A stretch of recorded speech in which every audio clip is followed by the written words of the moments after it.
Hello students, welcome to the SS tutorial. SS tutorial में आप सबका स्वागत है। वेलकम, खुशामदीद।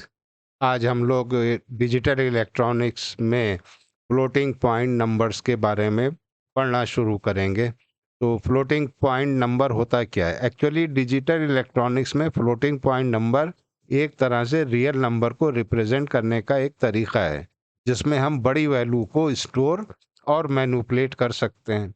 तो floating point number generally scientific और इंजीनियरिंग की कैलकुलेशन में यूज़ किया जाता है, जहां बहुत हाई लेवल की एक्यूरेसी चाहिए। तो फ्लोटिंग पॉइंट नंबर जब रिप्रेजेंट किया जाता है तो उसका क्या तरीका होता है और वो होता क्या है, क्यों इसका नाम फ्लोटिंग पॉइंट नंबर पड़ा है। तो देखिए आप, ये आपके सामने एक एग्जाम्पल है, जहाँ पे हमने आपको एक एग्जाम्पल दिया है 2695। तो अब आप अगर इसको देखेंगे तो आप ये पाएंगे कि 2695 जो है वो इतने तरीके से आप रिप्रेजेंट कर सकते हैं। जैसे कि आप फर्स्ट पॉइंट देखिए, ये वाला पॉइंट देखिए, ये पॉइंट 2,69,500, इसको मल्टीप्लाई किया 10⁻⁻² से, देखिए यही नंबर है। दूसरा देखिए आप कि 26,950 इंटू 10⁻⁻1, यही नंबर है, सेम नंबर है, लेकिन रिप्रेजेंट करने का एक अलग तरीका है। अब आइए 2695 इंटू 10⁻0, 10⁻0, इसका मतलब क्या होता है? 1। तो नंबर तो वही है, नंबर तो वही है, लेकिन अब इसको और किस तरह से रिप्रेजेंट कर सकते हैं? 269.5 इंटू 10, 26.95 इंटू 10⁻²।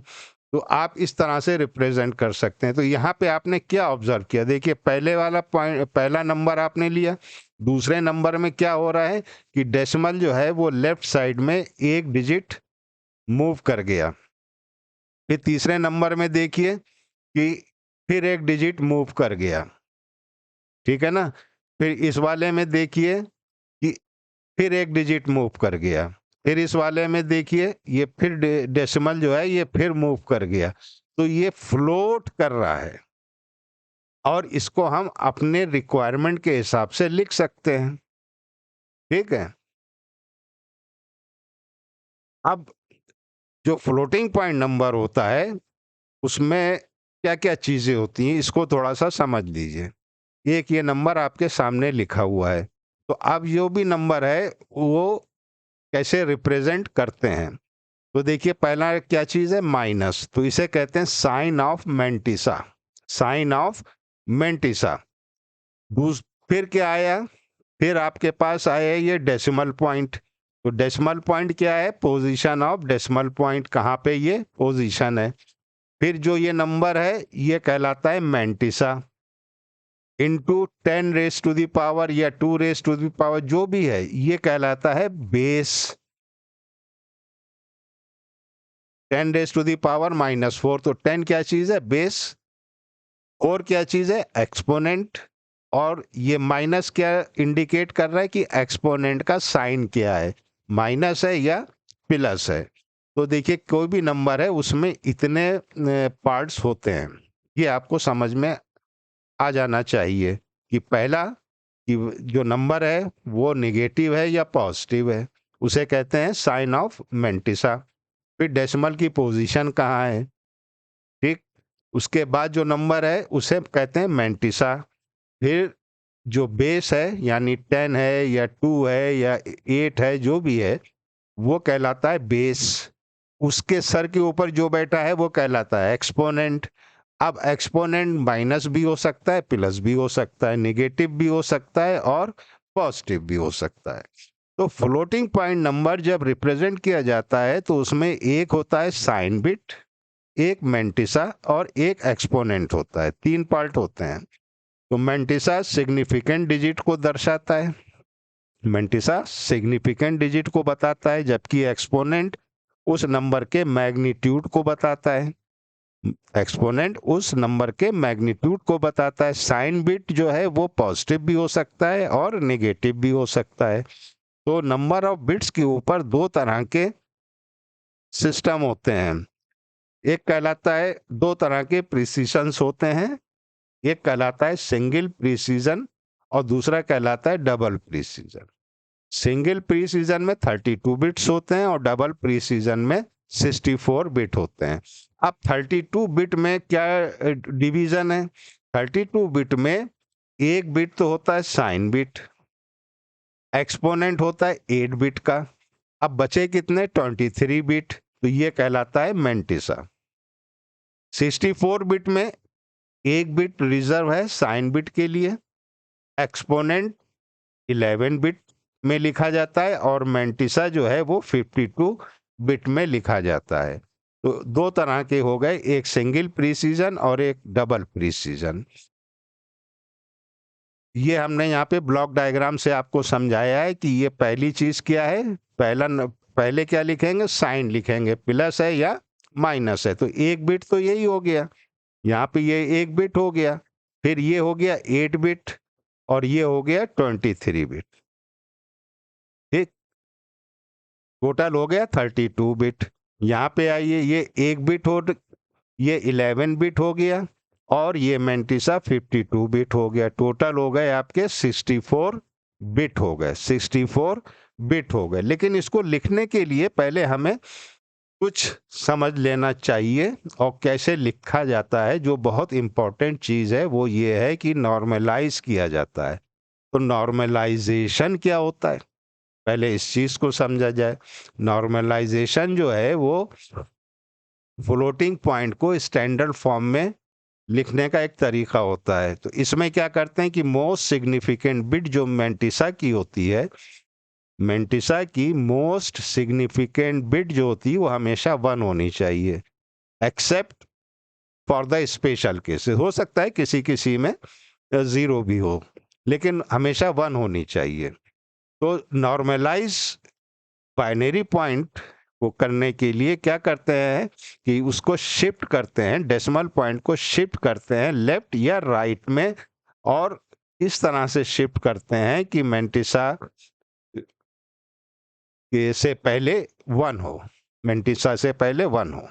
जैसे कि अब आप देखिए, इसको यूं समझ लीजिए, हम आपको एग्जाम्पल से समझाएं। ये 0.25 है, ये डेसिमल में है, और इसका बाइनरी क्या होगा? 0.01। लेकिन ये नॉर्मलाइज नहीं है। अब हमें इसे नॉर्मलाइज करना है। तो नॉर्मलाइज करने के लिए क्या क्या करेंगे? जैसे ये 0.25 था, इसको हमने रिप्रेजेंट किया बाइनरी में 0.01 को। तो नॉर्मलाइज के लिए क्या करेंगे कि इस पॉइंट को हम यहाँ पे ले आएंगे।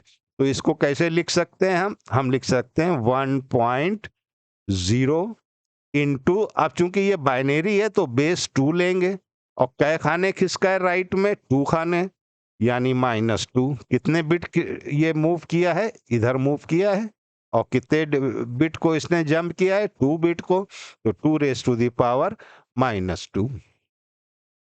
तो अब मेंटिसा क्या हो गई? 1 हो गया, ठीक है ना। एक्सपोनेंट क्या है? -2, ठीक है, जो ये इंडिकेट कर रहा है कि शिफ्ट हो गया किधर? 2 प्लेसेस राइट साइड में। तो इसे कहते हैं नॉर्मलाइजेशन, यानी किसी भी नंबर को पहले नॉर्मलाइज किया जाता है। तो चलिए अब आपको एक एग्जाम्पल करके दिखाते हैं। उससे पहले एक चीज समझ लीजिए कि एक्सपोनेंट फील्ड जो है, जो एक्सपोनेंट है एज ए बायस 127, यानी 127 आपको एक्सपोनेंट में ऐड करना है स्टोर करने से पहले। तो फ्लोटिंग पॉइंट नंबर जो हैं वो IEEE से स्टैंडर्डाइज किए जाते हैं, और इसके हिसाब से आपको क्या करना है कि सिंगल प्रिसीजन के लिए जो एक्सपोनेंट है वो क्या करेंगे? E-127, और डबल प्रिसीजन के लिए E-1023। यहाँ पे M क्या चीज है? मेंटिसा है। E क्या चीज है? एक्सपोनेंट है। E = E-127। तो E डैश की वैल्यू क्या आएगी? E + 127। तो अब आपको क्या ध्यान रखना है कि सिंगल प्रिसीजन में एक्सपोनेंट में 127 ऐड करना है, डबल प्रिसीजन में एक्सपोनेंट में 1023 ऐड करना है। ठीक है ना। अब ये जो है प्लस हो सकता है, माइनस हो सकता है। हमने अभी नॉर्मलाइजेशन के लिए पढ़ा है कि पहला 1 होना चाहिए, उसके बाद डेसिमल और उसके बाद मैंटिसा। ठीक। अब आइए यहाँ पे सबसे एक एग्जाम्पल करके देखते हैं। तो सबसे पहले क्या किया कि ये क्वेश्चन है कि ये कन्वर्ट करो 32 बिट में IEEE फॉर्मेट से, और डबल प्रिसीजन में भी और सिंगल प्रिसीजन में भी। ठीक है, स्टेप बाय स्टेप कर लीजिए। सबसे पहले आप क्या करेंगे, जो नंबर आपको दिया है इसको बाइनरी में चेंज कीजिए। तो ये आ गया बाइनरी में चेंज करके, ये आपका स्टेप नंबर 1 है।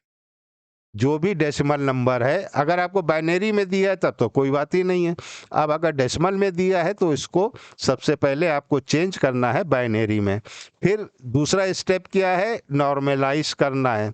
नॉर्मलाइज के लिए आपको क्या बताया था कि डेसिमल से पहले एक सिंगल 1 होना चाहिए, यानी यहाँ से ये डेसिमल उठेगा और इधर आ जाएगा। तो यहाँ पे देखिए ये 1 पॉइंट, और बाकी यहाँ से लेके और यहाँ तक सारे नंबर पूरे लिख दिए, डेसिमल वहां से हट गया, ये इधर आ गया। जो राइट साइड में 1 है उसके बाद डेसिमल लगा दिया। अब ये कितना शिफ्ट हुआ, 10 डिजिट शिफ्ट हुआ। क्योंकि ये बाइनरी है तो बेस 2 हो गया, तो एक्सपोनेंट क्या हुआ 10, क्योंकि लेफ्ट की तरफ मूव किया है तो प्लस का होगा 10। फिर थर्ड स्टेप में आइए। तो सिंगल प्रिसीजन की जब बात करते हैं तो पहली बिट क्या होती है, फर्स्ट बिट साइन बिट होती है। तो अब ये नंबर कौन सा है, पॉजिटिव है, तो एस की वैल्यू क्या होगी 0। S is equal to 0। अगर निगेटिव होता तो 1 लेते हैं। अब ई डैश की वैल्यू निकालना है, तो हमें पता है कि एक्सपोनेंट में 127 ऐड करते हैं। तो एक्सपोनेंट कितना है बच्चों, ये 10 है। तो 10 में 127 ऐड किया, कितना आया 137। ये डेसिमल नंबर है, इसको चेंज करेंगे तो बनेगा बाइनरी नंबर। ये बाइनरी नंबर बन गया। बस अब आपका काम हो गया। अब आप लिखिए। तो पहले आपने क्या लिखा, साइन। साइन क्या है, चूंकि पॉजिटिव नंबर है तो 0 हो गया। फिर आपने एक्सपोनेंट लिखा। एक्सपोनेंट आपने कहां से लिखा, ये लिखा आपने। ठीक है, तो ये एक्सपोनेंट लिख दिया आपने। उसके बाद आपको क्या लिखना है, मैंटिसा। ये कहां से लिखा आपने, ये वाला पार्ट है, ये जो पार्ट है ये कॉपी कर दिया। अब चूंकि हमें 23 बिट चाहिए, तो यहां से हमने देख लिया कि भाई हमारे पास यहाँ कितने बिट हैं, 1 2 3 4 5 6 7 8 9 10 11 12 13। तो 13 है और हमें चाहिए 23। तो क्या किए, बाकी 10 जो है हमने 0 बढ़ा दिए और ये आपका आंसर हो गया। एक डबल प्रिसीजन में क्या करेंगे, एक्सपोनेंट में 1023 ऐड करेंगे, तो ये आंसर आ गया। अब इसको हमने कन्वर्ट कर लिया बाइनरी में। क्योंकि नंबर पॉजिटिव है तो पहला बिट 0, उसके बाद फिर ये 11 बिट वाले आ गया, एक्सपोनेंट जो आपने यहाँ ई डैश निकाला है ये आ गया। उसके बाद मैंटिसा आ गया। अब 52 बिट्स पूरे करने के लिए जितने भी जो भी नंबर है उसके आगे 0 बढ़ा दिए, ताकि ये पूरे 52 नंबर हो जाएं, 52 बिट्स हो जाएं। ये आपका आंसर आ गया। तो बहुत सिंपल है, और इसको करके देखिएगा। कोई डाउट हो तो हमको जरूर बताइएगा। अब आइए कि फ्लोटिंग पॉइंट, अभी तक तो आपने क्या किया था, डेसिमल को चेंज किया था फ्लोटिंग पॉइंट में। अब आइए उल्टा चलें, फ्लोटिंग पॉइंट को डेसिमल में चेंज करें। तो फ्लोटिंग पॉइंट को डेसिमल में चेंज करने के लिए हमको पता है कि पहला बिट साइन बिट, फिर 8 बिट का पोर्शन आ जाता है एक्सपोनेंट, फिर 23 बिट का पोर्शन आ जाता है मैंटिसा। तो इसका जो स्टैंडर्ड फार्मूला है वो ये आ गया, -1 raise to the power s into 2 raise to the power e minus 127 into 1 ये फार्मूला आपको ध्यान में रखना है, ये दोनों। फौरन कन्वर्ट हो जाएगा। जैसे कि एक एग्जाम्पल ले लीजिए, कन्वर्ट इनटू डेसिमल नंबर। तो एस की ये पहला क्या चीज है, साइन बिट, यानी एस इज इक्वल टू 1। ठीक है, ये क्या चीज है, एक्सपोनेंट। इसको डेसिमल में चेंज किया, 131 आ गया। फिर ये क्या चीज है, मेंटिसा। इसको भी डेसिमल में चेंज किया, 0, क्योंकि हमें पता है कि मेंटिसा जो है वो पॉइंट के बाद वाला नंबर है। तो ये क्या होगा, 0 इंटू अब आपको सब पता है 2⁻⁻1, फिर ये 1 इंटू 10⁻⁻2 एंड सो ऑन। तो आपके पास ये m आ गया। बस अब इसको फार्मूले में पुट कर दीजिए, -1, s की वैल्यू 1 है, 2 इज बेस है, e की वैल्यू आपने निकाली 131, -127 इंटू 1 पॉइंट मेंटिसा 0.49, ये 2175 यहाँ लिख दिया। अब इसको आप सिंप्लीफाई कर लीजिए तो आंसर क्या है, -23.875। ठीक, तो इसी तरह से आप कोई भी नंबर चेंज कर सकते हैं। What is the decimal equivalent of floating point number, अब ये दे रहा है तो इसको पहले चेंज कीजिए। तो यहाँ पे ये देखिए 0, क्योंकि नंबर तो पॉजिटिव है ना, 0 0 हो गया।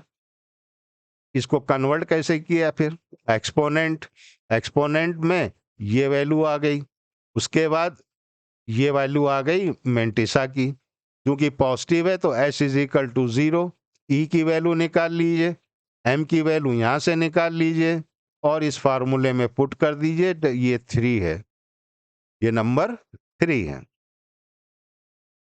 तो उम्मीद है कि आपको क्लियर हो गया होगा कि फ्लोटिंग पॉइंट नंबर किसे कहते हैं। अगर आपको कोई भी डाउट है तो कमेंट सेक्शन में ज़रूर लिखिएगा और बताइएगा कि आपको वीडियो कैसा लगा, क्या कमी है और आपको क्या कौन सा पॉइंट क्लियर नहीं है।